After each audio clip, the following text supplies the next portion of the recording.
Hello everyone, this is Ankur Gupta, a premier real estate professional. और आज मैं वीडियो लेके आया हूँ, क्या 2050 तक भी रहने लायक हो पाएगा ईडा ओवर प्राइस प्रॉपर्टी मार्केट, या पूरी तरीके से भर पाएगा। और प्रॉपर रिसर्च करने के बाद मैंने ये वीडियो बनाने की सोची, क्योंकि देखिए मैंने बहुत ज़्यादा रिसर्च किया ग्रेटर नोएडा प्रॉपर्टीज़ के ऊपर भी, क्योंकि ग्रेटर नोएडा 1990 से बसा शहर, जिसके टॉप सेक्टर्स पे मैंने रिसर्च करके ये वीडियो बनाया है, और यमुना एक्सप्रेसवे की प्रॉपर्टीज़ पे भी रिसर्च करके ये वीडियो बनाया है। तो मैं इसीलिए पर्टिकुलर ये वीडियो लेके आया हूँ कि 2050 यानी कि आज से लगभग 26 साल आगे की बात कर रहा हूँ, क्या तब तक भी पूरा भर पाएगा। क्योंकि ग्रेटर नोएडा के टॉप सेक्टर्स जैसे स्वर्ण नगरी हो गया, ईटा हो गया, आपका चाई फाई सेक्टर हो गया, या सिग्मा हो गया, अगर आप मुझसे बात करें, मेरे रिसर्च के बेसिस पे बात करें, तो मैं बताऊं आपको कि ग्रेटर नोएडा का टॉप सेक्टर जो है स्वर्ण नगरी, वो जहां पर 200 और 288 मीटर के प्लॉट हैं, वो भी आज की डेट में 50% ही बसा हुआ है। बाकी जगह पे कंप्लीशन है, या कुछ एक जगह पे 2 4 5% जगह पे खाली प्लॉट है। 50% ही बिल्डिंग बनी हुई है। अगर आप चाई फाई की बात करें तो चाई फाई सेक्टर जहां पे 356 मीटर मिनिमम साइज है, 356 मीटर, 500 मीटर, 750 मीटर और 1000 मीटर के प्लॉट हैं जहां पर, वहां पे अगर आप 1000 मीटर की जो चाई फोर में जो प्लॉट है, वहां पे अगर आप बात करें तो वहां पे 1000 मीटर के प्लॉट पे तो जो बसावट है या जो लोग रह रहे हैं मैक्सिमम 5%। उसके अलावा अगर ओवरऑल आप बात करें ना कि वहां पे कितने परसेंट लोग रह रहे होंगे, तो 20 से 25% लोग ही अभी रह रहे हैं। जबकि 1990 से बसा हुआ शहर है ग्रेटर नोएडा, और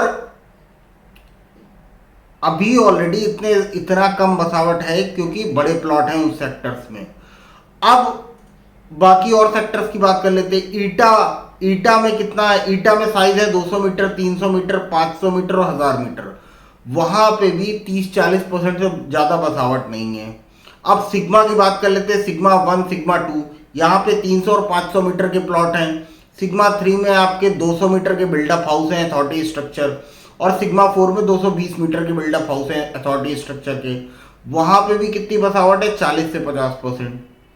अब यमुना एक्सप्रेसवे में जहां पर सेक्टर 18 और 20 में कुल 21,000 प्लॉट है, सिर्फ सेक्टर 18 और 20 में, जिसमें कि आपके 18 पॉकेट हैं 300 मीटर के प्लॉट के, जिसमें कि हर पॉकेट में लगभग 800 से 1000 मीटर, 1000 प्लॉट है, 800 से 1000 प्लॉट।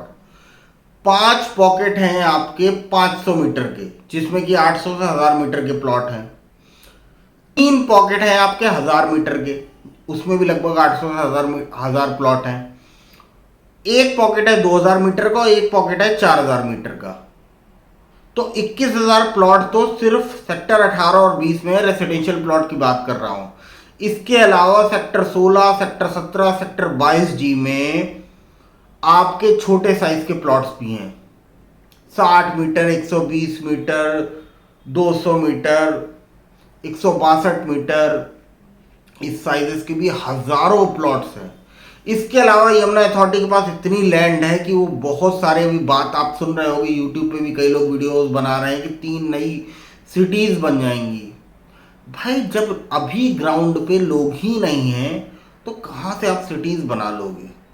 जो डेवलपमेंट आएगा वो ग्रेटर नोएडा में आएगा। मैं आपको पहले ही बताता था, आज भी बताता हूँ, ग्रेटर नोएडा क्योंकि already well plan, well developed, सारा इंफ्रास्ट्रक्चर मौजूद है यहाँ पर। तो देखिए, मैं तो हकीकत की बातें बताता हूँ। मेरी कोशिश यही होती है कि लोगों के साथ रियलिटी शेयर करना। और मैंने जैसा पहले कहा था कि मार्केट तो डाउन हो जाएगी, अब देख लो, मार्केट बिल्कुल औंधे मुंह गिर गई यमुना की, बिल्कुल स्लो हो गया मार्केट। और रेट का फर्क बहुत ज्यादा पड़ेगा यमुना पे, क्योंकि अनडेवलप्ड एरिया है। ये बात आप याद रखना, अनडेवलप्ड एरिया में रेट का फर्क पड़ता है, क्योंकि ग्राउंड पे चीजें नहीं होती हैं। लोग कहां से बस जाएंगे?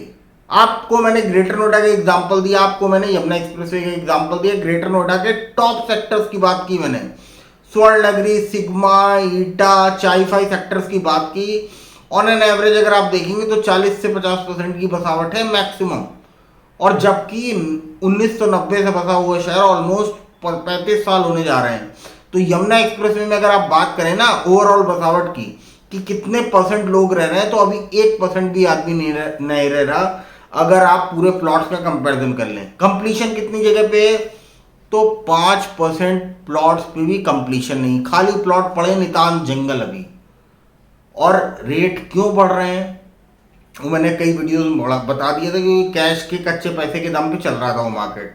चुनाव आने वाले हैं, अध्यादेश लागू होने वाला है चुनाव का, और 2024 लोकसभा इलेक्शन में जब कच्चे पैसे के ऊपर कंट्रोल कर दिया जाएगा ना चुनाव के टाइम पे, तो ये मार्केट गिर गया और बिल्कुल सुस्त हो गया, खत्म हो गया। अब इस टाइम पे बिल्कुल मार्केट में कोई इंक्वायरी नहीं जनरेट हो रही है, क्योंकि मैंने तो पहले ही बता दिया था। देखिए, मेरा काम being a real estate professional लोगों को ट्रू एडवाइस देना, और देखिए हमारा काम प्रोफेशनल तरीके से काम करते हैं। आपको साइड में दिख रहा होगा लगातार कि हम प्रीमियम कस्टमर रजिस्ट्रेशन प्रोसेस करते हैं लाइफ मेंबरशिप का, उसके बाद ही मैं बात कर पाता हूं, क्योंकि देखिए हर कस्टमर को हैंडल करना इम्पॉसिबल हो जाता है टास्क। जो भी सीरियस क्लाइंट है, एक रजिस्ट्रेशन प्रोसेस हमारा फुलफिल करें, उसके बाद उनको प्रॉपर्टी से रिलेटेड कोई भी इंक्वायरी है वो मुझे 10 नहीं 50 बार कॉल करें, मैं उनकी क्वेरी को सॉर्ट आउट करूंगा, उनको सोल्यूशन दूंगा प्रॉपर, और अपनी तरफ से बेस्ट डील दिलाने की कोशिश करूंगा। लेकिन जो रियलिटी है वो मैं आपको बताता था, बताता हूँ और बताता रहूंगा। बहुत सारे निगेटिव जो लोग होते हैं कमेंट डालते हैं कि जी ग्रेटर नोएडा का मार्केट गिर गया, ये है, वैसा है, ऐसा है, वैसा है। उनके पास एक्चुअली में कोई प्रॉपर्टी होती नहीं है। अगर है तो आप हमारे साथ शेयर करिए। देखिए, बसे हुए शहर में हर आदमी रहना चाहता है, क्योंकि सबसे बड़ा कंसर्न जो किसी भी फैमिली या नॉर्मल ह्यूमन बीइंग के लिए होता है वो होता है उसके परिवार की सुरक्षा। वो आपको एक बसे हुए शहर में मिलेगी। इन्वेस्टमेंट के लिए आप ऐसी जगह पे पैसा लगाना चाहते हो जहाँ के रेट कम हो, जहाँ पे रेट ऑलरेडी बढ़ जाए और डेवलपमेंट ग्राउंड पे जीरो हो। वहाँ पे अगर आप पैसा लगा रहे हो तो वो मूर्खता है, क्योंकि आपको प्रॉपर्टी की समझ नहीं है, या तो आपके पास इतना अनाप शराब पैसा भरा पड़ा है कि आपको अपने काला धन को यूटिलाइज करना है बस किसी तरीके से पैसा लगा के, तो आप पैसा फेंक दोगे। बाकी देखिए, हमारे साथ जुड़िए, हम आपको बेस्ट प्रॉपर्टी एडवाइस देंगे और आपको बेस्ट प्रॉपर्टी सजेस्ट करेंगे, क्योंकि हमारे पास बायर्स और सेलर्स का बहुत अच्छा पूल है। बाकी कोई भी क्वेरी है आप मुझसे बात करिए हमारे रजिस्ट्रेशन प्रोसेस के बाद, और आप मेरे वीडियोस को यूट्यूब पे सब्सक्राइब करिए, मेरे चैनल को फॉलो करिए, और आप हमें फेसबुक और इंस्टाग्राम पे भी फॉलो कर सकते हैं। बाकी कोई भी क्वेरी के लिए please feel free to contact. Thank you, have a good day.